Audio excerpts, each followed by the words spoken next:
So, hello guys, dumating na po ang aking in-order na viral ngayon na top padding. Okay guys, so ang in-order ko po ay color black. So, ang size po niyan is medium. So, marami po yung variation ng mga kulay. May mga red, white. So, yan nga yung black.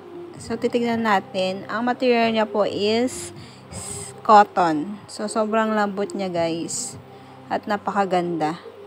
Kita-kita nyo naman yung quality. So, fit na fit po yan sa ating body. So, aking height po is 4'11 lang. So, tamang-tama po sa atin mga kiddie size na damit.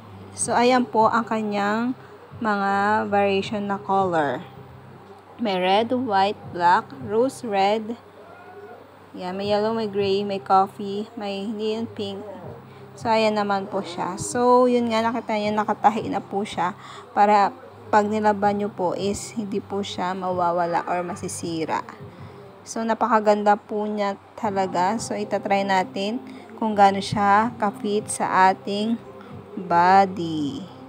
So, ayan na nga guys.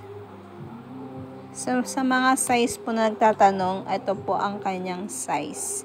Sa medium, large XL, tsaka sa double XL. So, ayan na guys. Kita-kita nyo naman po kung gaano siya ka-fit sa ating body. So, medyo tabain po ako.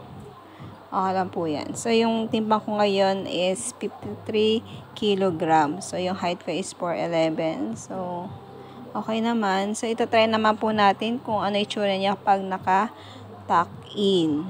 So, ayan na nga guys. Itry natin siya i-tuck in. Cotton na cotton. Kita-kita naman, no? Yes! Ayan na siya, guys. So, diba? Bagay na bagay yan. Sa atin mga...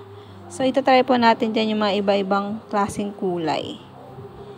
Pero, nakita kong quality niyan is maganda yung red. Ang ganda nung pagkakakulay ng red niya. So, kitang-kita naman yan diyan talaga... masisira dahil sobrang lambot ng tela. Hindi kayo magsisisi guys kung ito ang bibili nyo at napakamura niya pa. Sulit. So, ang ganda guys, diba ng fitting? So, ano pang hinihintay nyo guys? Try nyo na rin.